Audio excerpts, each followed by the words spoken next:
Hi everybody. Carsten here. Welcome back on the channel.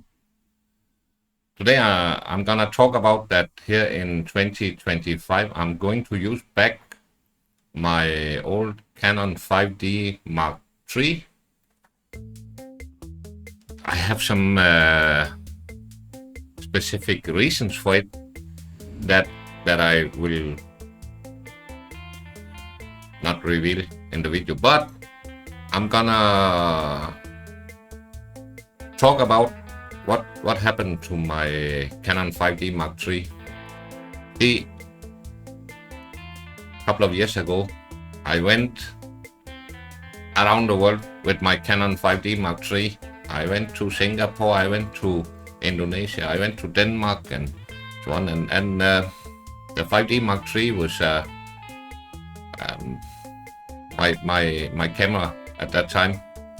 I also experienced some challenges in regards to my 2025 photo challenge, or the project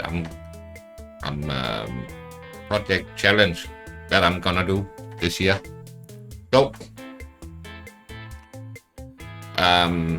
but I'm good with it in the way that I'm going to travel a trip to Denmark and Norway here soon, as I mentioned in the earlier video, and I'm gonna bring both my camera, the Canon camera and my Fuji camera.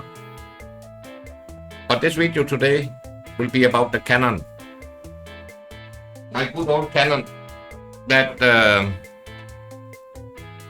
5D Mark III. It's been abused. You see, like here, the scale missing, and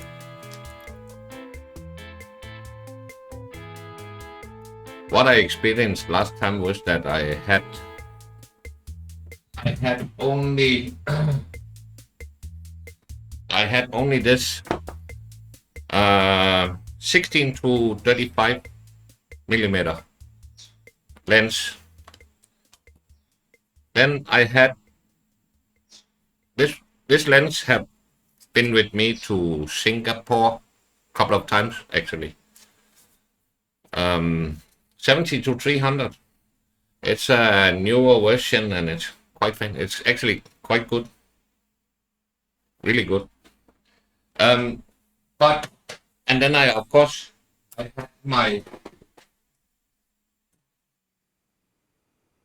my prime lenses. I have 50 mm, 85, 50 millimeter.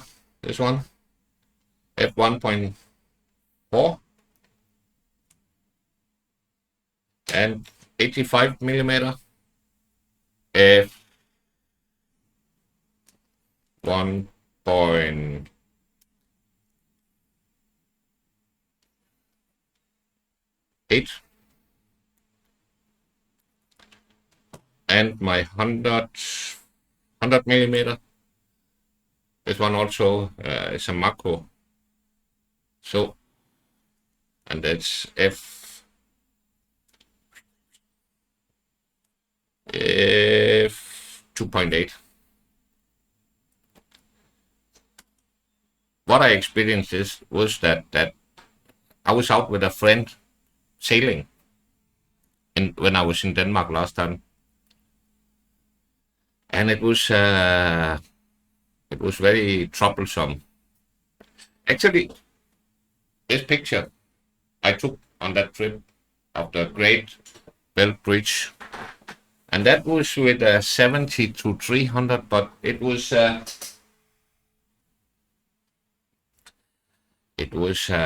different from. It was different from.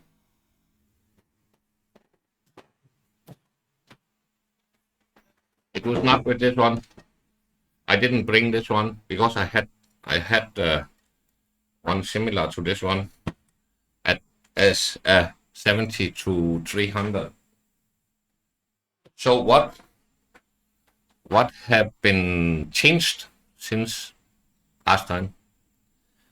The 70 to 300 has been swapped out to 100 to 400. Yeah, poof.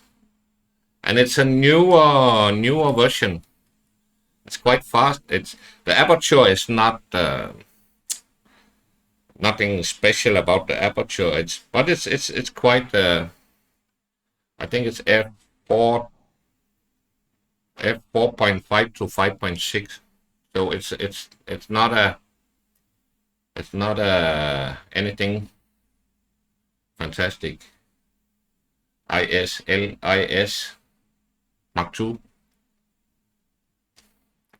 So why have I swapped? I actually traded in some of my Fuji prime lenses in order to get this one, and of course my old one. So what is it worth it? Yes and no.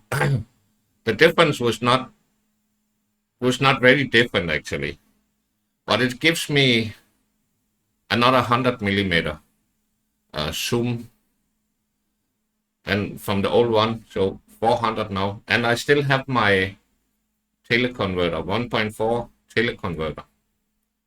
The good thing about this one is that I can mount this one. I can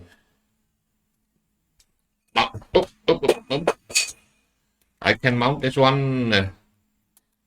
I can use this one on this one also, and it's working on all distances. Whereas on the old one, I had to zoom all the way out in order to have enough space for the teleconverter. So it's a good.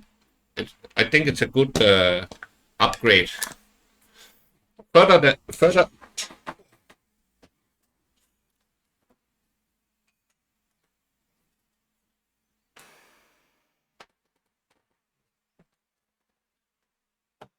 And I was actually using that lens a lot, and it was a lens that I left in Denmark for a while. And last time when I was there, actually there was a little bit of fungus in the lens, which I sent to the shop. I brought it back to Malaysia and I sent it to the shop. They sent it to Canon and clean up the thing and fix the thing. So there have not been any issues with the lens after that. But I was mainly using that one because of the zoom capabilities. So the new thing that I did not have last time is this one, 24 to, where is it? Yeah, 24 to 70, f2.8. With this lens, I will be able to do a lot of stuff. That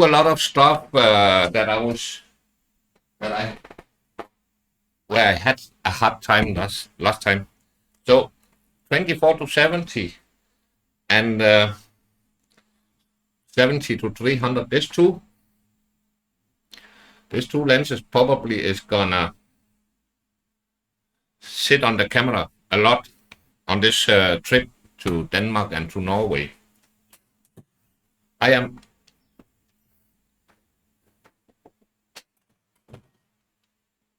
As I say, I also have this challenge. I have given myself this challenge, and where it's something in rough weather and rough conditions. So I know for sure, for a fact, that my Canon is capable of handling rough weather, raining, all this kind of things. So that is my preferred camera for this challenge. It might be lack of zoom capabilities. That's why I need to bring my Fuji as well. And that's why also my Fuji, I have traded in some of the prime lenses. I'm not gonna use them for anything. I have kept my zoom lenses for the Fuji and the big 150 to 600 mm, of course. One of the things with the Fuji also is it's a crop sensor, so there's a crop of times 1.5, so it gives me a very good zoom capability. Anyhow, that is not what this video is about. It's about the Canon.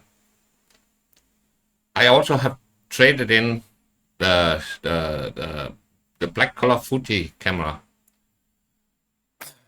with the camera shop, and he is going to get me a Canon 5D Mark IV to replace that camera. But that will only be when I come back from the trip. So my intention is very clearly to go back and use Canon. There's a trade-off. To do that. One of the things that have fascinated me mostly about the Fuji is the color science in the Fuji's camera, which is amazing. But now that it's about a year, for about a year, I never used my Canon 5D Mark III, and when I started to use back again here a couple of weeks ago, I felt like coming home. All the adjustment and all this was just so easy to do.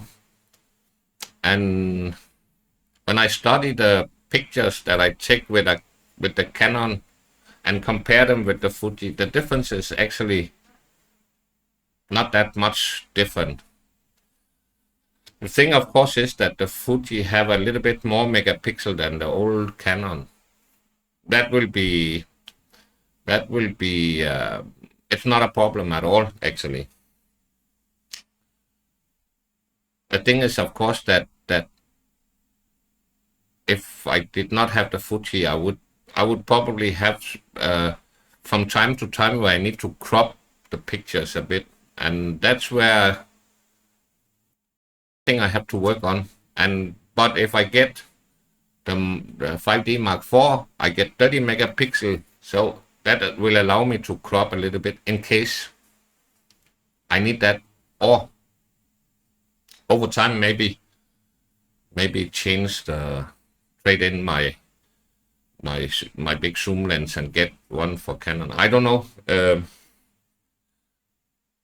My journey with the Fuji is definitely I'm definitely gonna keep this one, the Fuji that is actually making this video. I'm definitely gonna keep that, and I'm gonna keep my lenses for the Fuji. It's just an amazing camera, but it's not suitable for.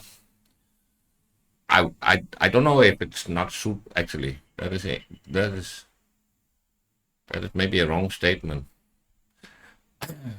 The Fuji is also weatherproof, and I just feel that what I'm going to do is so rough that I would not feel confident that the Fuji with all the knots and it's a retro style. And another thing with the Fuji also is that if I'm in this action scenery, it's not gonna be that easy to adjust, where the Canon I can adjust everything with 2 fingers.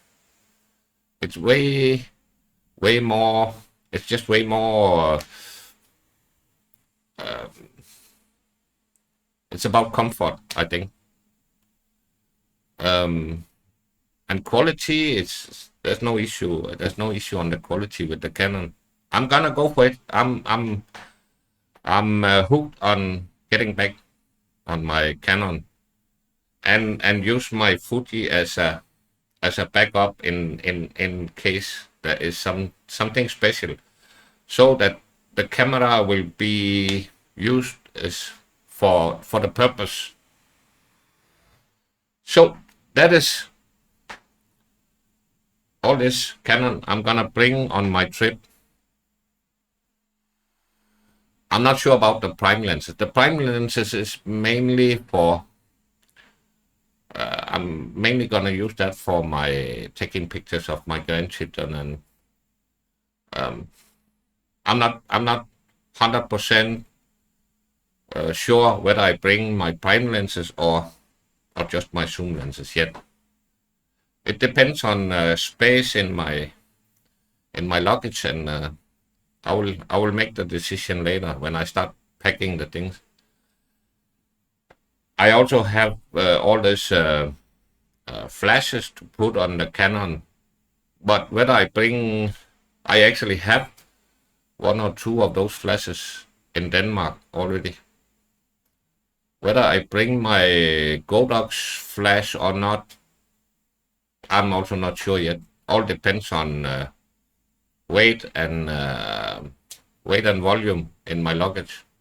We will see. I'll maybe make a decision later about that one. But that was basically about the gear. I'm gonna travel, and I'm gonna bring my 5D Mark III for this trip to Denmark and to Norway and back to Denmark again. And I guess I will. I'm not sure in Norway, but I know in Denmark for a fact that I will use the Canon camera a lot.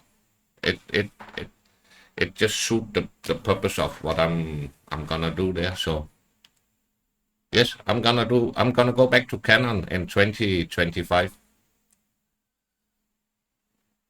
That is the decision of this year.